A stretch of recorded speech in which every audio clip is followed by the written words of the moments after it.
ladies and gentlemen, boys and girls. Welcome to another edition of Infection Podcast. My name is Nick Craig. You can follow me on X at Nicholas M. Craig, or of course, check out our website, infectionpodcast.com. It wouldn't be Infection Podcast without Brian Aldridge. What's going on, buddy? Hope all is well. Yep, all's going good here. Of course, if you find me, you can find me at Boise Computer on X or at Brian Aldridge on other places. I mean, who knows what's going to happen here in the next 4 years? We'll have actual social media that we can go to, and it gives us real information. Cool Lots of stuff going on. All right. Do you have something you want to jump in here first? We've got such a spread of news. All right. No, we were off last week. And there's a lot going on in the video game. I will say this, Brian, been playing a lot of Call of Duty. Very much been enjoying that. I just prestiged, which is a task in itself. So I hit my first prestige, and I'm just it's funny. I haven't played with literally anybody I know. I'm just chugging along at weird hours. Like I get off the air at 6 a.m. I'll play for like an hour and a half and then go to bed. So, like, not normal times that other people are playing video games. But I'm really enjoying the multiplayer. Haven't played the campaign yet. I heard the zombies looks really weird and stupid. Like, way too involved. It looks like a Left 4 Dead round, which I'm not interested in at all. I like Left 4 Dead, but I like Left 4 Dead because it's Left 4 Dead, not Call of Duty Zombies. But the multiplayer I've been really enjoying. It's fun. The maps are unique. The gunplay seems to be pretty even. With this new GPU, I say new, it's a couple. Yeah. Oh, look at this. I can. Oh, look at that. Whoa. I can reach in. Oh, I gotta fix that. I can reach in your frame. Really. Yeah. I'm really enjoying the game. Well, good. So yeah, I haven't checked into it too much, but I haven't turned on my Xbox in a while. Yeah. So. All right. Let's fix this in real time. So let's see. See when it goes away. You gotta block me out. Block you out. Oh, wait, am I in the wrong one? Hold on, I think I'm in the wrong show. Go ahead, Brian. Go ahead and tell us. tell us all the things while I work on this. I wanted to just mention something here really quick. On X. Gary Newman. There you go. Well, that's an improvement. There you go. Great. Perfect. All right. Gary Newman, who did he make Rust? If I remember correctly, Gary's mod. Yeah. Oh, wait. No, that's Gary's mod. And Rust. I mean, yes, but Rust, also Gary's mod. Like, Gary's mod was his beginnings, and then Rust is his now current. Yeah. And he received a letter from Unity, and it pretty much said they want you to have a minimum spend of $500,000 with them per year. Now they have to spend $500K on other services to be able to use the product. It was just kind of weird that this is something they're changing in retro, in retro. But I'm assuming with this is a pretty big product of theirs. This is one of their flagships, I would say, games on Unity. Definitely, I would say that's accurate. It really showcases their graphics. He shows on there his contract. He got a Unity license subscription, Unity Pro, and he paid $75. Now they want him to spend $1 million or $500,000. Yeah, paid in full back in 2014. Yeah, and so here's somebody who says, well, you could just switch to another engine, and it'll cost you probably less than $1 million to port your stuff over to a different engine. I disagree. That's a terrible assessment. There would be a huge, You think? I mean, seriously, you think somebody legitimately thinks that you could take Rust and port it to Unreal? I mean, it really depends how they built it. It's such a complex code space. That's what I'm saying. It doesn't matter how they built it. To rebuild the entire game would take years and cost undoubtedly more than $500,000 of just staff expense. That's absurd. Yeah. Now, let me be clear. Now, when they're saying, somebody's probably asking, how could you spend $500,000 a year with Unity? That doesn't seem possible. If you were using their server infrastructure, a game like Rust, you could probably easily blow through $500,000. And they're really pushing their AI. I mean, if you look at the whole plethora of we're not getting paid yet from them. Unity, they have a bunch of services that they've been pushing with Unity 6. And so that's really their kind of their thing that's now integrating all the AI, the live services, all these plugins that will do marketing for you. It's all stuff that they really want people to use, and of course they really want someone like him who has a very large user base to start implementing this, because then he'll get locked into having to pay certain ongoing costs, and that's what they're trying to figure out, is how to get people to pay these things. And so it'll be interesting to see. I only saw so far down here of him replying. I don't know if there's been any kind of resolution to this. I haven't heard yet, but we'll have to kind of keep watching that and see if Gary posts an update. If they come back and, don't, because that's not in his, according to him, he says, that sale receipt was pretty much a contract. Yeah. I'm and that's what he agreed to. Going through his Twitter. This was on November the 1st. He tweeted that out, and maybe outside of maybe some replies, he has not commented on it again. He is a large enough entity where he absolutely could demand different things from them. And again, I'm not necessarily how to say this. I'm not coping for Unreal. To get people using their system, they needed to kind of woo them in with a $75 price tag and essentially a free license or whatever. Now, he did mention that he already has an enterprise plan with Unity. He mentioned that in one of his replies. But Brian, at what point, how much money do you have to be making where $500,000 with your game engine isn't a lot? And I mean, I think, not that I think that's but I mean, that's their scale. If you, and I just pulled up the Steam chart for Rust. This is like one of the top 10 games on Steam consistently. I mean, it's every 24 hours, it's peaking at over 120,000 concurrent users. They are generating probably tens of millions of dollars a year off of this game. And so the question is, at what point, is it okay to have? Now, he's arguing, oh, well, when I bought this license, so on and so forth. If he legally has a license and the EULA can't change or anything like that, he's got money for attorneys. He'll win in court. But I mean, I think the larger question is how much money do you have to make where something like this doesn't matter? And I say doesn't matter. Obviously, $500,000 is a lot of money, but there is a point where if you're making $100 million a year off a video game, which I'm not saying Rust is, but if you're making $500,000 off of a game using Unreal, is them saying, hey, you need to spend $500,000 with us? Is that really that big of a deal? Well, okay, so according to gamestats.com, games-stats.com, the revenue estimate for Steam is $710 million. Total, probably all time. I'm assuming must mean all time. I'm not seeing per year. They want you to. You gave me a bad domain. Game-stats.com? Games-stats.com. Oh, games. Sorry. And on there, they have Rust and Steam. I'm trying to see if there's something that would be more accurate, but no, that's probably. No, I mean, that would sound about right. The game apparently has got about 20 million installs. Well, actually, it's got over $500 million in net revenue. And you have to have a Patreon subscription to look at revenue. So I'm looking at Steam revenue calculator, their net revenue, because they go through and they do regional pricing, discounts, refunds, and they break it down. And they say the net revenue is $523,374,518.85. Sure. So assume they're making assume they're making a couple $1 million a year off the game. Yeah. Which I think is a fair assessment. I think that price tag is pretty hefty, but again, like we talked about, they're paying developers, they're paying people that are taking in probably at least about $100,000 incomes each. Sure. And then, and that's going to chip away depending on how many employees they have and the marketing team and HR and all the different things. People are taking chunks out of those millions that they're making per year. And for them to want to take, let's say they make $2 million a year, a quarter of that, they may make more than that, but a quarter of that would be a large chunk. It would be that they're going to have to figure out where that comes from. So here's the quintessential question.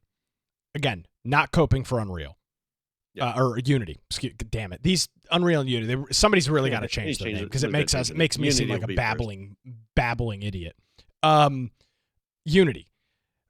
So they have a problem where they are unable to generate significant revenue in the long term. That's their problem. And that's what they're trying to figure out now as a company that is no longer indie. They are a legitimate company now. They've been one for some time, but now they are at a position where they have to look at sustainability long term. They're no longer just a group of friends that got together and built a game engine, whatever the case may be.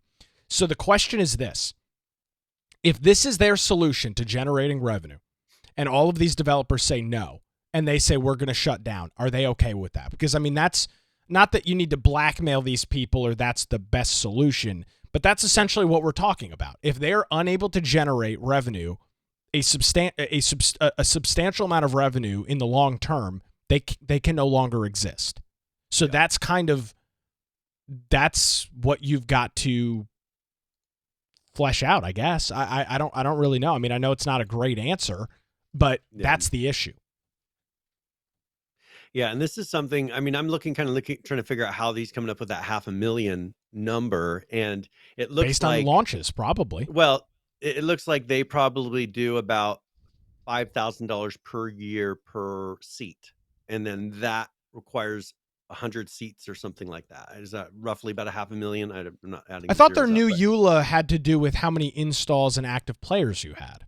Well, I'm looking at their comparing their plans on their website right now, and it's looking at, like, for instance, to have bug fixing and LTS backporting feature on your enterprise account, you have to have 100+ seats. So that's probably what he's looking at, is he has that turned on, the bug fixing and LTS backporting, where they'll come in and fix bugs in their engine if you discover one that's interfering with your game. If he wants to maintain that with Rust, he has to have 100 seats, which is where they're pretty much hiring the staff that does that. That is that's 500,000 for that type of they better be doing a reasonable amount for that. But there's a lot of other things that come with that, 120 gigabytes in the asset manager per seat. So if you have 100 of those, that's what, 12,000. But here's the thing. So he says he's already paying for enterprise.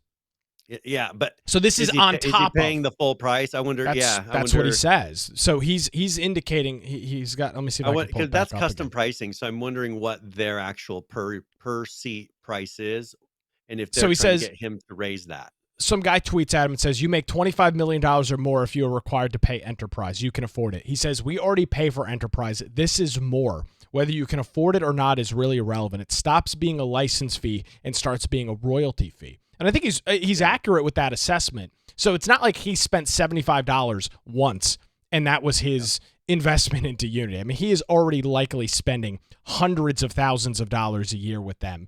That, again, is excessive, and they need to figure out, they need to work. I wonder where they're getting like this logic to try to do this to him, because if he's already paying for and meeting the restrictions needed to have an enterprise license, and this is outside of that. Like, I'd like to see where the legal mumbo jumbo that they're going to come up with to create that situation is going to happen, because I don't know. That's the frustrating thing is with we call it vendor lock. Yes. With vendor lock like this, these game engines have huge vendor lock. When I mentioned to Nick that the thought of them moving Rust from Unity to Unreal, he was like, absolutely not for $1 million. Could you do that? No, and it would have to be something to where you're looking at saving $10 million. Maybe then we'll start talking about moving that whole project over, and it would be profitable, right? Yeah. But there's definitely a cutoff, and so this is something you get locked into, where once you start down this road and you say, I'm going to use this engine, you're really kind of stuck to that engine. There's no standards that let you just move like email. You can move emails around between services and import them and export them. That's not how this works. And it's getting better with like Fab. It is. It's still not well, there. And I know that this sounds douchey when I'm going to say this, but and I've said it before, and I'll stand by it. This is the reality of building a product on top of somebody else's. And I'm not saying, my premise of saying this is not to be, every game developer needs to build their own engine. That is not practical. That is not feasible. That is not for the end consumer is not going to generate probably a good product for us. That is not what I'm saying. I'm just simply stating the fact, and I don't have a solution. I'm typically a pretty, I think what's made me relatively successful in what I do as a day job, typically pretty solution oriented. If I'm going to bitch and complain about something, I tend to have a solution because I think that's a pretty good way to operate in life and in general. I'm not saying there's a solution for this, but it is the reality, Brian, of building your product on top of somebody else's. If that product changes the way that they bill or simply ceases to exist, that can create huge issues. And there isn't, unfortunately, a really good solution. And I know I'm sure there's going to be some comments on YouTube or Rumble. What about Godot? What about Godot? I don't think that's a solution either. I mean, yes. But they also, Godot showed that they don't, here's what a company that's, which by the way, Godot's the open source engine that we talked about a couple months that ago had a bunch of craziness because of wokeness happened that really is starting to affect people there. What people really want with the game engine is they want something that's not going to drastically change. They want to be able to build it, make their changes, have fixes come to them, but they don't want to have to be rewriting things or making major changes because of the engine constantly. Now, that's something that you kind of have to fight, and that's why they have these LTS and longer support plans that you're paying for, is so that you can stay on that current engine version. But they really want to have something that, I mean, even if you're doing updates, you have the ability to update by update, keep your product going. You know, it's more of enhancements and included features that you can take advantage of, but they don't like it breaking. And I think that that's something that when Unity turned around and just made a bunch of waves unnecessarily, that made a lot of people nervous. And in a game engine, that makes them lose all confidence that you are going to be there 10 years from now if their product is still there. But see, that's kind of the double-edged sword, is it not? If they don't figure out this revenue thing, Brian, they won't exist. That's why I'm saying there's not a good solution to this, because if they don't find a way to make their company sustainable long-term, they won't exist. You'll never get another update again. Now, the old engine will continue to operate. It's not like these things are always online, but you'll never get another update for Unity. And if you're, I guess maybe somebody like the folks over at Rust would be happy with that, because I'm sure they have modified that engine beyond recognition based on what they've done with the game, and as old as the source code of that game is 10 years old at this point. So maybe they're okay with that, but long term that's not beneficial for the video game industry. It's a miserable situation all around. There's no good solution to this. I really don't think there is. Yeah, and I just think that, this is the reality of today. I think politics has really shown it, that just the contention, businesses taking sides. It seems like it's changed from, I don't think this would have happened in the 80s and 90s, like as far as just this politics affecting business so much. And, some of this isn't politics, but Godot was politics. Some of the changes are because of effects of politics. It's just, there's so much that's impacting all of this. And what I really would want is just that consistency in the video game industry, to where these companies feel comfortable enough to release big products. Right now they're so scared because of what's happening with funding and changes in regulatory things. I mean, Lena Khan and all the things they push there.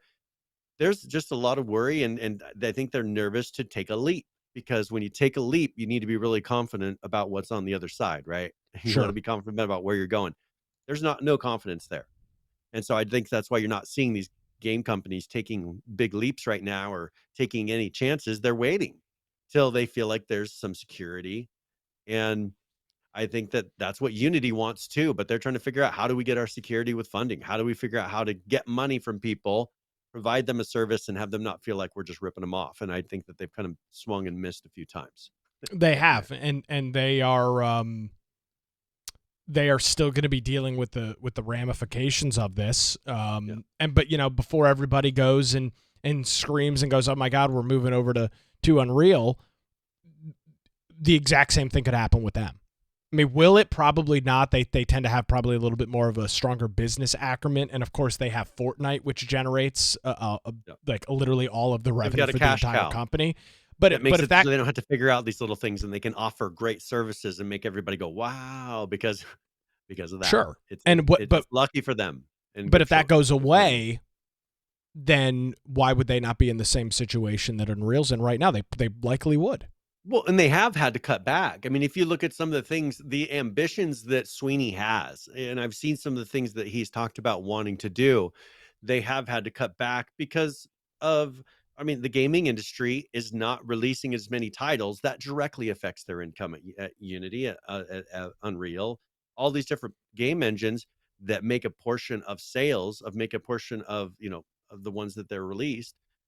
If they're not selling video games, that directly cuts their income, and when you don't have a backup source, even I think that for a while, Fortnite's numbers dropped. There were still a lot of people playing, but compared to their peaks, had dropped quite a bit as well, and that affects their income. And then they had the lawsuit, with the was it dark patterns. I think it was dark patterns, Yeah. where they were, putting buttons and things. So then they had a bunch of money for that they're going to have to put out. It's just, I think people are, and one thing I'm hoping that happens with the coming administration is people starting to feel confident in money again, and then businesses will start expanding or putting out products again and being willing to take those risks, because I miss seeing new video games. It seems like all that's kind of cut back. And now you're only seeing the big titles being released, and some of them that were big titles that they had just haven't shut down, but started before all this financial mess. Yeah, I mean, we've seen some good. We've seen a lot of popular projects. Even not the big ones. I mean, obviously we had a Pal World, and Baldur's Gate was really popular, and some others over the last, just in the last little bit of time. It is going to be interesting, specifically from a funding model, to see kind of what happens going forward with this stuff. But we'll keep an eye on Gary's Twitter and see if he provides any updates. I mean, he should be able to work out a deal with. Unreal. I mean, he's one of their bigger clients. Or Unity. I would assume so. Yeah. Great. Hey, let's talk. Do you have a preference? Do you want to talk about Roblox here for a second? Let's do it. I love Roblox. All right. Big fan. So Roblox is now banning kids from social hangout spaces, which has been one of my biggest complaints about Roblox. Interesting. Is that they did not restrict enough, and kids could go on there and access things, because the parental controls were somewhat limited. So now they're introducing changes, making things safer for kids, according to them, after recent reports about child abuse linked to the platform, things that we've been reporting for years happening on Roblox. I guess there's been enough of them. But this is going to stop kids under 13 from accessing experiences with certain types of interactive features. So, this would be like social hangouts. I've got another one here which talks about. Well, look at this part. It says another change stops kids under 13 from playing, searching for, or being able to discover unrated experiences. So this would be kind of the third-party games that people are making. If a creator wants to let a player under 13 access their game, they will have to complete a questionnaire and make sure all of the information regarding their experience meets Roblox requirement for its current all ages or 9+ rating. Roblox says it will start enforcing those requirements early next year. So that's a good sign. Yeah, and because there's a lot of, of course they make a decent amount of money. They have a huge player base, and it's just something that it's also great for teaching kids how to program, because there's a lot of courses online that there's ones for Minecraft, there's ones for Roblox, and you can use it to teach kids how to program. But I never wanted our kids using Roblox's programming, because I didn't have a way to really limit what they had access to. That exact thing that they mentioned of unrated content.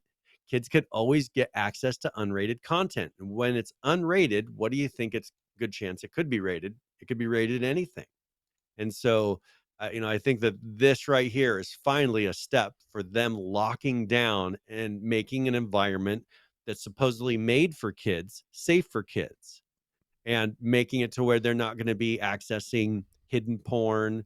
Of course, they'll have to double check these things. People are signing an agreement. Sure. How they're going to enforce this, and prevent people from creating multiple things. Is there going to be a fee? whatever they're going to have to figure out. But at least they're doing something, and kind of like YouTube Kids creating curated content, because It'll that's really probably what you need. Yeah, it'll probably be more of a trust system, and if they get reports of a developer or somebody that is doing this and not following those, then they'll get kicked. I mean, you say YouTube Kids, and while I've not used YouTube Kids, I've seen screenshots on Twitter and whatnot. There is some suggestive, questionable content on YouTube Kids. So, I mean, even with these filter, and obviously we know Google is got much more of a presumably a dog in the fight on YouTube Kids than maybe Roblox does, because they've largely ignored this problem for years. And it's similar to YouTube Kids. It's probably a trust system. Like, you say this content, if we find out you're not doing that correctly, we're gonna kick your ass off the platform, plain and simple. Yeah. And I'm sure YouTube does that with YouTube Kids, with these like weird suggestive things that are on the platform, or were. I don't know if they still are. And as long as they make enough of a barrier for creating new accounts, that's the only thing that I would hope is in place, so that you don't just keep uploading various things, or you have something that's going to recognize this. I'm sure with the advancements in AI, YouTube Kids is implementing things to kind of watch the videos for them and try to find obvious things. I mean, there's going to be nuance and things that AI won't pick up on. But it'll catch a lot of the blatant things. I don't know. Maybe they're going to eventually, Roblox is big enough, implement something else similar to where it can watch for things that just don't seem right. Things that they're trying to pass off as normal and slip things in. Do you use or not you, but do you have YouTube Kids set up? Yeah, for our youngest, we have YouTube Kids. And have you seen weird stuff on there? I haven't. I mean, of course, there's pride things. There's things that I would prefer not to be on there. But it's not egregious. But it's not. Yeah, it's more of, especially during like Pride Month. There was just things thrown in there that why does that need to be on YouTube Kids? But it wasn't stuff that was highly inappropriate. It's just I don't need a bunch of rainbow flags and having pride talked about for a 2-year-old. Yeah. Right. Okay. That's just my opinion. But yeah, it was nothing egregious. I've never seen anything crazy. We'll let him, go and browse around on YouTube Kids, and don't generally worry about. It's more the older kids who know what to look for, right? Those are the ones that you have to worry about. The young kids are just browsing around and clicking. They talk about, they randomly come across things, but that would have to be put in, and someone purposely labeling things wrong, and that's what the AI should be catching. Definitely. Interesting. Well, I mean, I know it's a popular game. I still don't think to this day I've ever played it. It would be nice if they could figure this out, so that people like you, Brian, couldn't. Then I couldn't really bash it, right? I mean, it's a good platform. It looks rudimentary, but that's when your kids are creating things and you're teaching the program. You want something that will run on the low end machine, because I don't want to buy my kid a 4,000, 4X graphics card.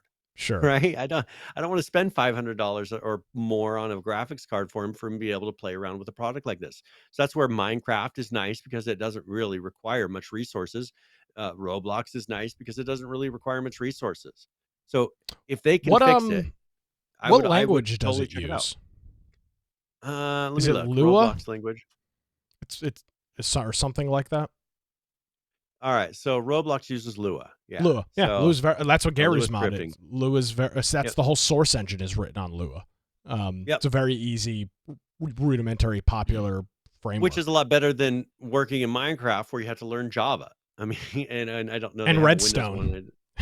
Yeah, and so it's like I'd rather have them. I mean, Lua is cool. I'd rather have them do C#, which is Unity. I mean, so Unity, if they could come up with some things that for kids to learn, but as I said, it can get so graphic intensive. It's tough to teach Unity and Unreal for kids, because they want you to have a good video card. But I think Lua is a good, the big thing with programming, and this is coming from somebody who programmed in college and I'm not a very strong programmer because I don't do it really ever. Regularly, yeah. But I mean, it's really about learning the basics, and with Lua, you'll learn there's a little bit of syntax, tiny little bit of syntax with things, and you generally learn that kind of stuff. And then if you want to jump into C# or something more complicated, it should be a relative. It'll teach you how things work, Correct. And it'll teach you about variables and maybe storing things in arrays and all the things that you need to do in programming. A lot of it is not necessarily learning all the words. It's learning how things work, because that's how programmers are able to go from language to language to language, is because for the most part, things kind of work the same. It's how you do it. Definitely. And so you learn the how, but you need, what you're really wanting to learn is what you can do, and then you learn how to do it. And I think that, if you're teaching your kid what they're able to do with something more simple like Lua is a good thing, because like Java, there's so much syntax and things that can get them bogged down in detail and just like, trying to and make at this point, it's a very antiquated, and I'm not going to say useless, because it does, Brian, as I installed many of Javas in my day, it runs on over 1 billion devices, so it's still very much in the wild, but it's not a programming language long term that is sought after. This is the good alternative between, Minecraft is cool, but if you're wanting to teach a kid to program, I think this is the better alternative for a younger, high school or under kid. Probably. And so, that's what they got to fix all this stuff, because I don't want to let my kid loose in a product that I know that if he's inquisitive, he'll find something he shouldn't. Well, sounds like you're on the right, they're on the right track with this. So that's so I mean, I'll actually check it out, because I've totally stayed away from it. I've been hands off. I've had courses where we've paid for it and they could have done the half that would have been Roblox, and I didn't take advantage of that whole course because I didn't want them touching it. So, I'm totally open to them using it, and I'll check out and maybe come back and give a little bit of a report. Oh, excellent. But I think it would be really cool if they could use it, if it's clean, and I don't feel like they're going to be shown anything crazy. Yeah, well, we'll look forward to the InfoWars exclusive report on Roblox coming to you soon on Infection Podcast. Brian, I want to talk about Epic. So this is the headline over at The Verge. Epic knows it in any way. No, well, it's funny, as we were going through that last article, it has the most popular this Google story that we may or may not talk about, some stupid Windows computer, and then Donald Trump's pick for energy secretary says there is no climate change. So like that's the kind of content that's no climate crisis. Now, is that what it says? Oh, I'm sorry, climate crisis. Yeah, I misread it. My apologies. That's where they get pissed, because we say, there's climate change. The climate changes naturally, based on the sun and things. Blah, blah, blah. But they don't like it when we say, but I don't think man-made climate change is a significant threat. That's when they'll freak out. Yeah, so I'm not going to read through that nonsense story. But nevertheless, the headline, Epic knows its game store social features suck, but it wants to fix it. So it's talking about how, obviously there was a long fight to get Epic on mobile after they kind of flipped Apple the middle finger. That didn't go over well. Legal battles, whatever, they're getting at least back online in some geographical areas. However, they talk about things like the what they're calling the social framework, things that Steam has had for, at this point, 20 years with the chatting, and the groups have kind of gone away in Steam. That's not as popular anymore. Was when even when we had ours, which we still have. Those groups were a lot more popular back then, and I'm sure some still are, depending on the game that you're in. But Epic essentially has none of that. But I do wonder, with Discord essentially being, Discord took the Steam community group thing, it took Forms, and it took Ventrilo, TeamSpeak, and Mumble, Skype, and everything else, and essentially combined all of them into one service. And I do wonder at this point in time, do we really need are we really looking for those social features in something like a game marketplace? I think all of those interactions are happening off platform. And I wonder if it really matters. Like I don't know. I'm probably not articulating it well. I just who cares? Okay, like I don't use Steam for anything anymore. I mean, I don't chat with anybody on Steam. And guess here's what? I think. The games that I play, like Call of Duty, all of that stuff is done within because it's a cross-platform game, Brian. All of that stuff is done outside of Steam anyway. So it's all Activision Blizzard IDs. So I don't interact with Steam at all if I wanted to play with friends in a game like that. And I think that that's what they're aiming for with this, because what Epic really wants, and they're offering these things for free, not only to people who use Unreal, but people who use Unity or any other engine. They allow you to integrate and use their plugins on your system to take advantage of all of the crossplay, the messaging, the game, creating the great game lobbies, all of these things they offer, but they just need people using the service because, for this to work, they need to have it to where this connects to every other game platform, so that if you have an Epic account and you're going to play Call of Duty, and you have the game on Call of Duty, that you can still chat with all your friends going through that service. Sure. Well, does Call of Duty need to change, or does Epic need to change? Or can they combine those? Can they provide a pathway between the two that lets you then interact? Like, that's what they need to figure out, because up until this point, if you sold something on Steam, you were using the Steam infrastructure for the most part, lobbies and everything else, for the most part, right? If you bought something on an Android, you're doing something totally different. Here, this will work on, if people adopt it, the Epic tools will work on mobile, PC, console, anything. So they're just really trying to sell it so that companies like that will use it. And, I think until they didn't even have a mobile app. And so, no, of course not. taking advantage of the chat features and things wasn't really a good sell for the clients. I think now that they have a mobile app, maybe people will start to adopt this, because people will be able to chat and make a friends list that goes between multiple companies. So, like, not even Call of Duty, selling their own or letting you chat with your own people in their launcher. You can have kind of like what Steam offers, but it be across all platforms. Even mobile, because you never have console people having friends on mobile for the most part, right? Or to the PC. Like, there's never been that kind of trifecta. But see, I'll disagree with you. Discord has done that. Well, Discord does it, but I'm talking about like in game. I understand, but here's the thing. But you've already got people in the Discord ecosystem, so that's where this is. But that's still outside, and it's just saying you're playing this game. I'm talking about like your actual game account that you're using in the game is tied to your social features that are connected between your mobile account, your desktop account, and your console account. I mean, that's fair, and I don't necessarily disagree with you, but because now Discord is built into Xbox now, so, and I don't know about PlayStation, but because Discord has essentially cannibalized that marketplace, I just wonder, yes, what you're describing would be useful. I just wonder how useful with all of the, I understand Discord doesn't do the inviting and all of that stuff. That's not what I'm saying. But because that's an easier thing to deal with than the audio over IP and the ability to chat and do all of those things that Discord already does, and does, I would argue, incredibly well, even with their faults.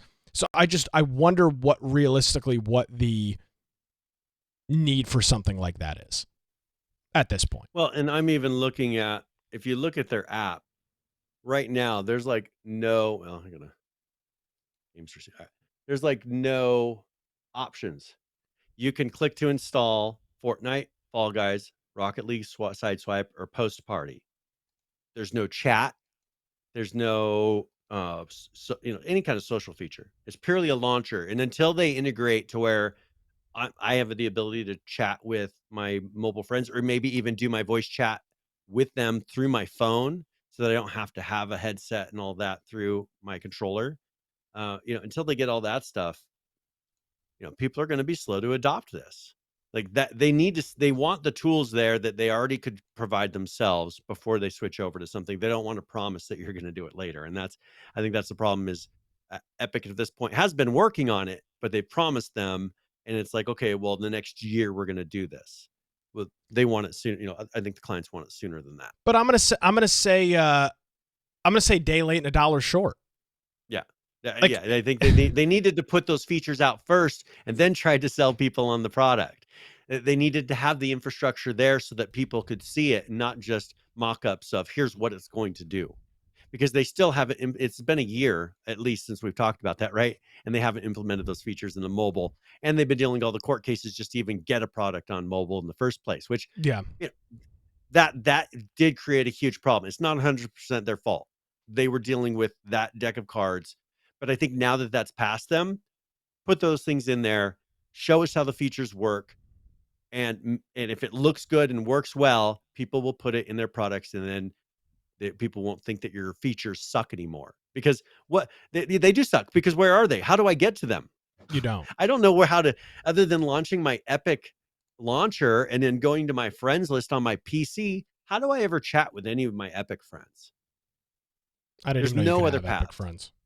Yeah, you can, and it's like, where, how do you? They haven't created anything outside of that launcher, and I think until they fix that, there are no social features. Because me logging into a little private chat window inside of something that I only can launch on PC is not enough for me to, want to jump in and use their product. Yeah, I think I feel like, and obviously things will change, but I feel like the ship has sailed on a lot of this. Like, Epic is not Epic Store and the Epic Game Launcher and that whole ecosystem. And yes, obviously they had the court battles, but Brian, this is not a new service at this point. I mean, no. Is there still the case where you can't add multiple items to your shopping cart at the same time? No, you can. They fixed all. They've totally redone. Like, now everything's done with Fab. One thing I do want to mention, because we were talking about Unity earlier. Can you pull up fab.com? And I just want to show you fab.com. This is the new store. Oh, so yeah, I remember Unreal, this, yeah. Unreal Marketplace store is no longer there. But if you scroll down, look, platforms, Unity, Unreal Engine, Unreal Editor. Yeah. You can now buy assets for Unity. But most people are not interfacing with this. This is for developers for the most part. Yes, this is developers. This is an example though. So now they're supporting other products. And so I think that, this is the right way to go, kind of making it to where it's not all proprietary stores for each engine, because the developers should be able to make it once and publish it once and have it go out to various, platforms. And this allows that to happen. I think this is kind of the same thing. They saw that they knew there were problems with their Unreal store. Ooh. And so they just created a new replacement for it. Oh, yeah, they've got some really cool weather effects. Yeah, these are stunning to me. Well, but you look up nanite ones. Look up nanite weather. I'm just scrolling through just to see. I mean, but yeah, I think it's cool not to have to build it yourself. Yeah, I think here they're kind of going to do the same thing. Is just kind of just put it all out at once, because that's what they did with this. They came up with the plan. They came up with the back end of it. They had all the creators move their stuff over, and then they released it. And I think here they're going to probably want some examples, multiple people already in place that have, chat ready to go. I think they probably are working with people, and they're probably going to release it at once so that when you go into chat, you're not the only one there. Because right now I've got, people that are developers that we've friended each other on the Epic store. Okay, yeah, I've got those people. But what about all the people I play games with on products, that are linked to my Epic account? Yeah, I just don't have a lot of faith. Yeah, it'll be. I don't. If they do it, it'll probably be a year from now, maybe a year and a half from now. I just feel like it takes them a while to do stuff. So we'll see. Definitely. Do you want to talk politics? I mean, we've got some stuff on Lena Khan, but also, I don't know if you wanted to talk about SpaceX and their Starlink updates. Yeah, let's talk about that. And they had a launch today. They unfortunately had to scrub the catch. I guess some environmental conditions didn't allow that, but they had a successful launch today, so that was pretty cool. I didn't watch it. What happened? Did they blow it up, or did they? No, they landed in the ocean. Oh, okay. So they let it sit down. Okay. Yeah. So one thing with that, because once they get those large starships going up, they want to load out a ton of these new Starlink satellites that they have and start aiming for 2 gigabit speeds. Because if you remember correctly, here this month is when they were supposed to start turning on the satellite features for T-Mobile users. And on I know that with Yeah, how was that supposed to work? so with the newer versions of for Android, you have to have Android, I think 15 and above. Okay. And that came out fairly recently. I think what's lining up for November is a lot of these carriers are going to be putting out their updates for, like, for instance, my phone to be on version 15 of Android so that I can take advantage, because I don't have the ability with my current version of the operating system to take advantage of Starlink. Mm-hmm. If you have, but if you have the newer version, it should work. Same thing with the iPhones. If you have the newer version of theirs, you have that ability as well. And once they turn it on, you can start using it. With this, they want to lower. One thing is they want to do is lower the height that these satellites are at, so they can create better signals and stronger signals. And they're looking at 2 gigabit speeds, which for a wireless speed on 5G, you can get 100, a couple hundred megabytes usually in towns and things like that. But gigabit speeds on satellite phones pretty much unheard of up to this point. So with this, because they want to release a full what do they call it? Um, I think it's SpaceX phone or something like that. They want to release an actual SpaceX phone That is not true. that. Oh, did he turn that around? Yeah, so because when he was on Rogan 2 weeks Did ago, they actually talk about it? 'Cause I Joe haven't asked finished him, that and article. he's like, no, he's like, could we? He's like, yeah, but he's like, I just Oh, don't. because he I'm talked not. about it, and there's kept on having this news come out about it, and might have been waiting, and supposedly because they Yeah. were talking about. But what he will do with this is they'll be able to use that feature on your phone. If they can get it lower, Yes. they don't need a Starlink phone. But what you can do is access that directly through that sat to cell service, and you could get 2 gigabit speeds directly from the sky. What And the they thing is, you kind of need to have line of sight. It kind of doesn't have to be directly line of sight, but it's not gonna be the same as a cell phone signal. I think Yeah. they'll Well, still and need both. and I mean that exactly. And so I mean the solution, because he doesn't want to make a phone, the solution would be to have a Starlink mobile phone provider act as a Yeah. mobile ISP, but with it being only satellite and line of sight being a Well, it'll huge probably fall issue back on other carriers, I bet you, because the thing with cell phones is you kinda rent network space, right? for the most part. I bet you they could get it to where if 90 something percent of their service is able to go through satellite, and then they just have to fall back on the carrier cell phone service here and there, they could make some money, and they could offer something that looks like a really robust service, with fallbacks to the older technologies, which can still be fast on 5G. Sure. But, Starlink, if they can figure out the antennas and the line of sight stuff, I mean, I think that's the future, because that'll give you internet and cell phone service everywhere. And I think that, in the next 5 to 10 years, there will be service, I think, everywhere in the world. I mean, there kind of is right now, but not really.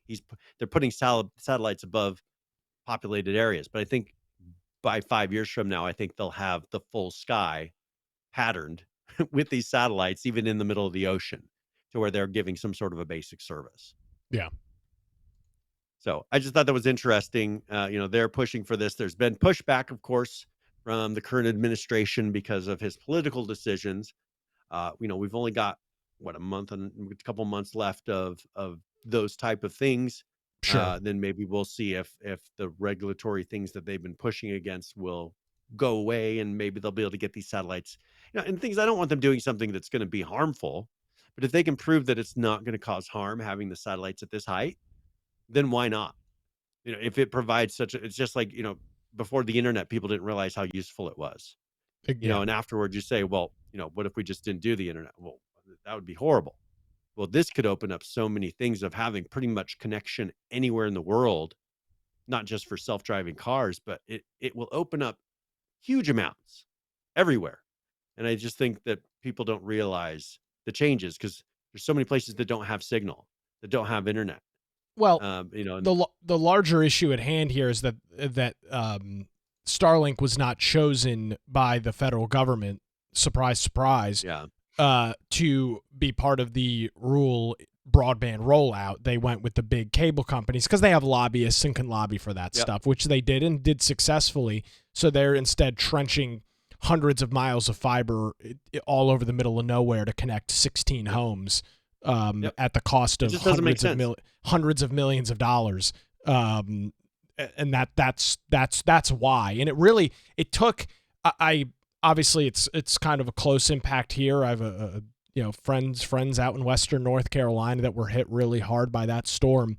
I think that really ballooned Starlink as a service. It's existed necessity, for a while, right? I mean, it's turning into a necessity. Not even necessity. It was, but it was more of everything else is broken, and this is the only thing that works. Literally everything else is broken. You don't have running water. You don't have electricity. You have no cell phone service. You have literally fiber, nothing. Like all their wire. It's gone. They're going to have to rerun so much because it's completely gone. Rust and being soaked in underwater. Why not, instead of trying to redo all that, offer for your rural satellite?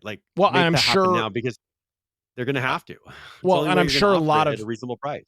I'm sure a lot of people out in the western half of the state, as they get their lives pieced back together, will probably purchase SpaceX or purchase Starlink as their primary internet provider, because it literally, in some cases, saved people's lives when no other form of communication besides that and amateur radio. But that's you have to go through a license with that. It's not a simple process for everyone. Well, in the government's excuse was it didn't meet minimum upload requirements. Which was they didn't pay us. They didn't lobby us.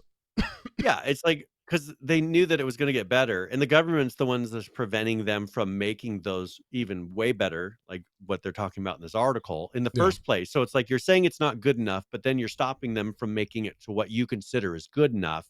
How does that work? You say it needs to be here, but we're not going to let you go here. That's the government for you. That's how it works. Yeah.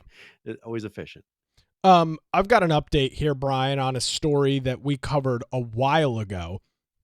This is an individual who leaked secret military documents on a Discord server.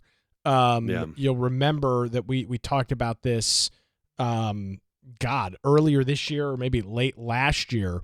You had a member of the U.S. Air National Guard, who his name was Jack Teixeira, who was apparently publishing documents about the Russian-Ukraine war in a Discord server. And he has now been sentenced to 15 years in prison. Listen to this. 15 years in prison for procuring and disseminating U.S. military secrets on a Minecraft-oriented Discord server. Things that I would not expect to see in the same sentence. Yep. And the problem that they had with it is that these documents were showing that Ukraine wasn't doing as well as our propaganda arm of the of the media was willing to admit. And so it showed the real numbers and that Ukrainians are getting slaughtered over there, and they didn't like that being known. I don't think that people should be giving military secrets, but it's kind of funny that the ones that we persecute the most are the ones that point out uncomfortable information. Sure. Look at Assange. Who's the other guy who's over in Russia right now? Yeah, this guy was not. This guy was just being a jackass. I mean, he was not Julian Assange. He was not some freedom fighter. He was just an idiot. He was like 22. But I think that's why the government made such an example of him, because it was embarrassing. He wasn't doing it because he was like social. I'm making justice for Ukrainians or any of that. Yeah, I think he was doing it as you said, just flexing to show he had access to something that other people didn't. Yeah. But I think that where his mistake is what he showed was that the government was lying. Not that he said it on purpose, but the document showed the government was lying. So of course they had to make an example of him rather than saying, "Yep, these are stats about the Ukrainian war, that's available to service members. We'll find out who leaked it. They shouldn't be sharing this." Yeah. It became more of we're going to find this person because they did something that hurt us. 15 years in federal prison, so he'll be spending the rest of his 20s and a good chunk of his mid-30s in federal prison, and that's we'll see what Minecraft looks like by the time it gets out of there. Or Discord. I mean, who knows what any of these services will look like. All right, is there anything else you wanted to cover before? I mean, I don't know how much time you're. We got a couple minutes. Let's talk about that. Let's end on this because it kind of wraps up into everything that we were talking about. Steam. This made news this week. Steam now tells gamers up front that they're buying a license, not a game. It says Steam appears to has started posting a notice in its shopping cart that purchases on its storefront are only for a license and not a game. That was according to, in this case, Engadget. It looks like an attempt by the company to go ahead of a California law, of course, coming next year that forces companies to admit that buyers don't actually own digital content. And then there's a screenshot of what this looks like. Here's Silent Hill 2, $69, absurd price, $70 in your cart. A purchase of a digital product grants a license to the product on Steam. We've all known this. I don't know that this necessarily moves the needle in any significant way because you can't there is no way to own these games. Many of these games, there's no way to actually own them. But I guess now they're disclosing it, so in the future people can't be upset. Do you think this is going to push forward to the point where they're going to have to release these? Well, because I can see this becoming a big enough deal if people keep pushing the point about, because I mean, we've got a huge, but it's not Steam's fault though. I mean, this is the license from the developers. That's what I'm saying. I think there's going to be push that anybody, they should be able to move their game. They shouldn't be tied to a service for the license of a game. I think that there's going to be a push. Yeah. And I think that if they keep pushing it, there could be pressure that they can say, well, I need to, kind of like GOG does. They allow you to download a copy of the game. Is there a way to get your license taken from Steam and move it over to GOG? Why can't I do that? I'm making a contract kind of with Steam, but I'm also making it with the game developer. Who am I really making the contract with? The game developer to have a license to their product, or am I purely going through Steam, who's the broker? And if they're the broker, then that can create all kinds of, I'm sure then court things can come from that. Yeah, goal gatekeepers of all the games, which is really the reality of what they are right now. Which is true, and everybody knows that is the case. Brian, I'm gonna break it down like this. For the vast majority of people, we'll say the 99% or 95% or whatever, they don't care. The games that they purchase on Steam, for all intents and purposes, they always have access to. Games aren't just randomly disappearing. This isn't Amazon Prime Video or Netflix where one day a TV show you've been watching disappears. That just doesn't happen.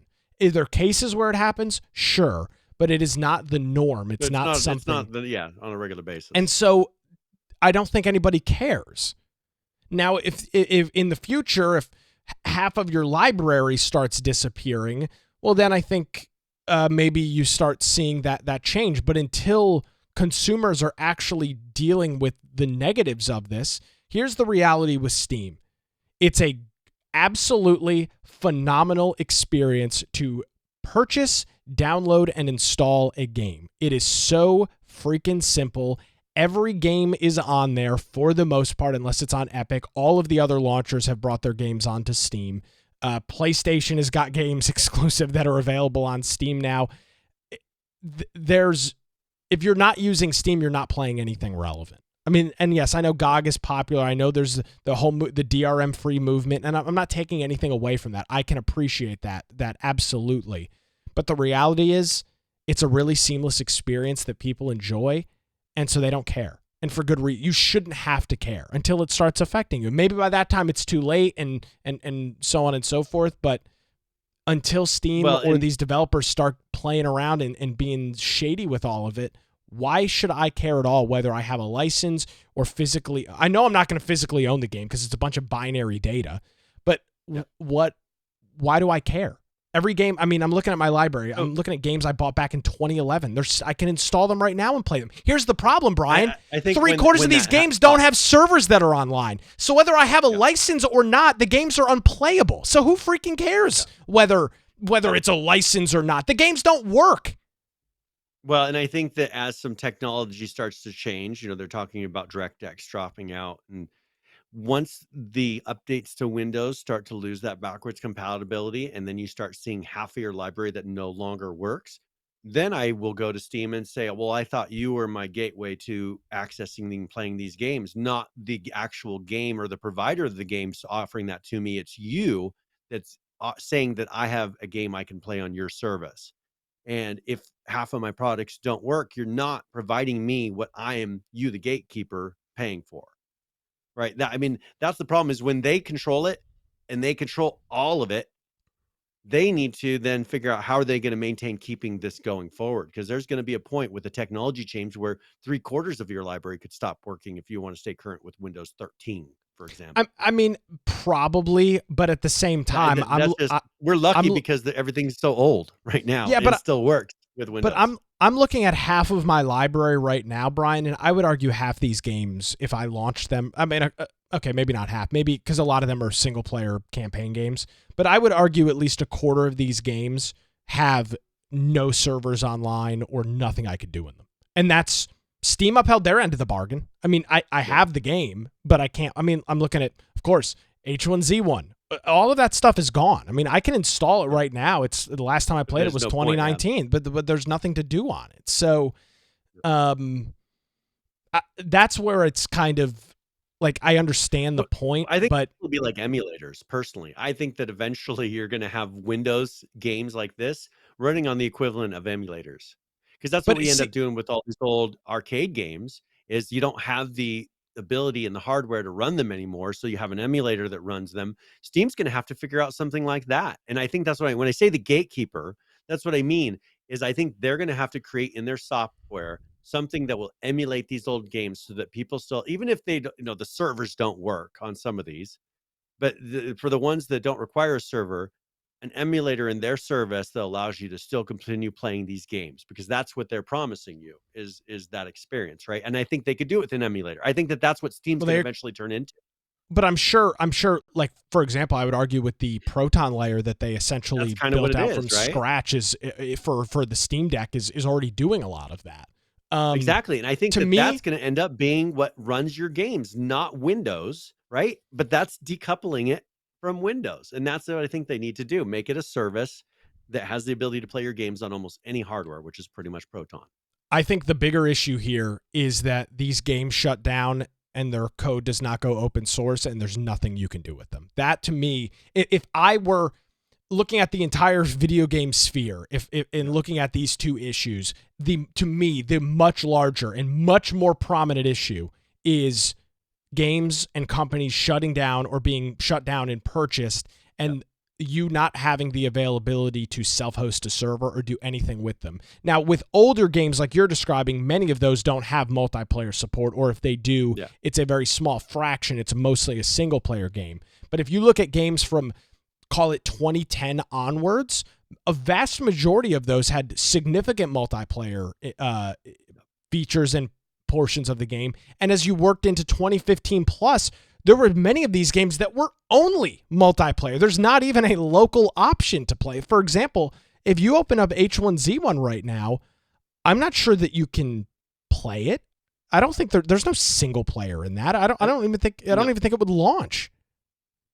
Yeah, who knows what it would do. It probably goes to a screen that says, there's no servers. So that's what I'm saying. To me, that's the much bigger, if we're gonna have a discussion, that's the much bigger discussion to have, is what do we do about these games that are multiplayer in nature? The company no longer exists, and we can no longer play the game ever again. To me, that's the bigger discussion.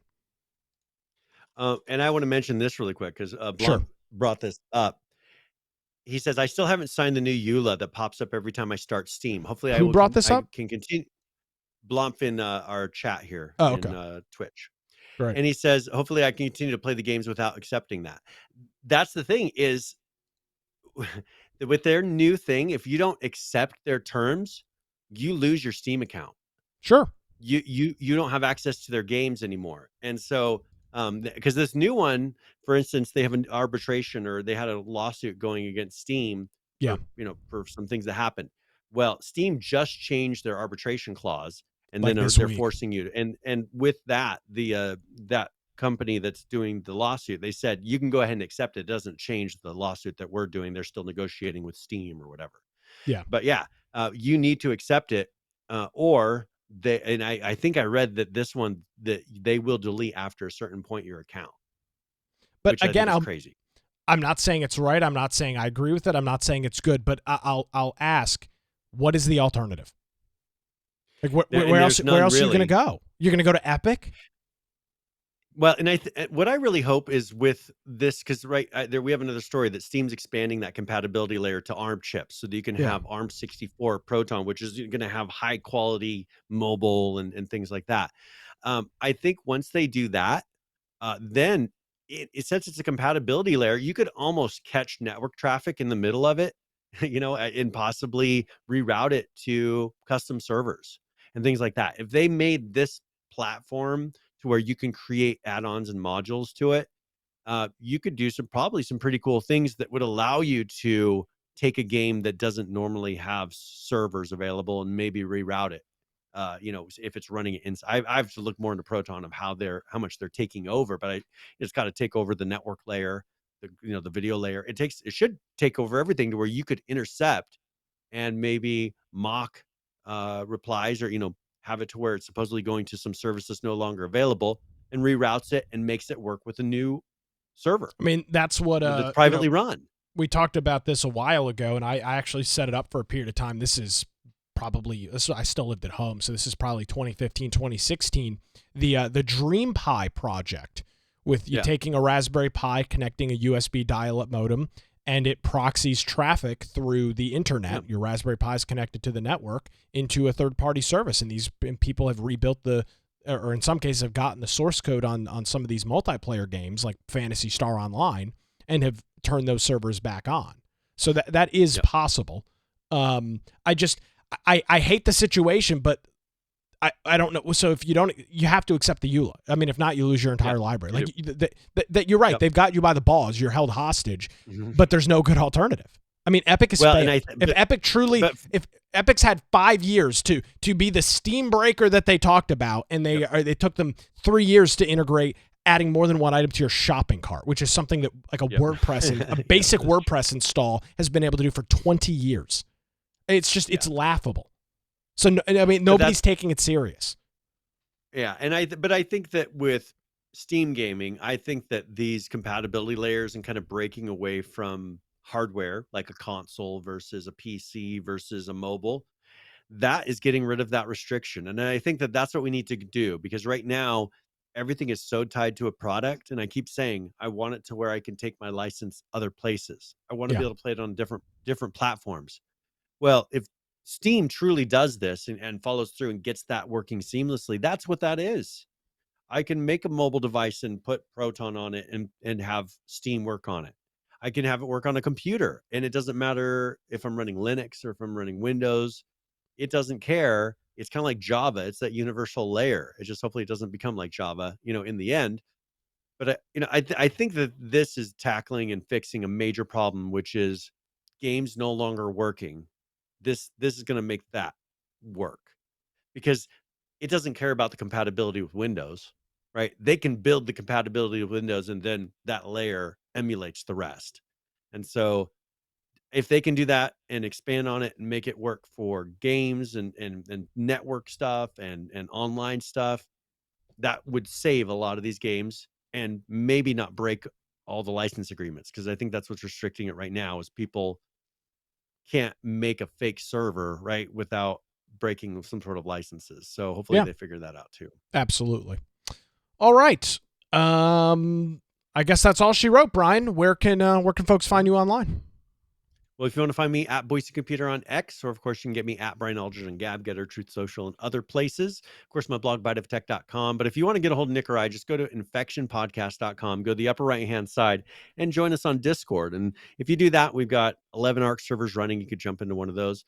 We've got politics that we talk about, but also we got a show news channel. So if there's a topic or something you think we need to cover or that we're missing, toss a link to that in the show news channel. Review it before the live show. If you do want to watch that live show, you can watch through Twitch or YouTube, or we upload after the fact to Rumble. We also upload after the fact to all the different podcasts down at the lower right. So whatever platform, device, service you want to use, pick whichever one's the most convenient, and then you can follow along with the show notes, because at that point we have all of those uploaded.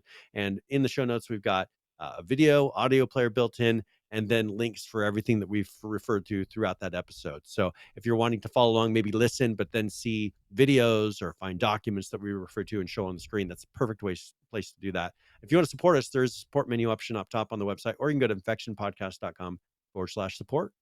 Yes, sirree. Brian, thanks as always. Greatly appreciated. We'll be back and chat with you next week. Sounds good. Talk to you then. Alrighty, folks, if you missed any portion of today's show, of course, you can visit our website. It's infectionpodcast.com. If you want to keep up to date with me and all of my antics, you can head on over to my X account at Nicholas M. Craig. Thank you so much for joining us. Ladies and gentlemen, we're back next week. Have a good one.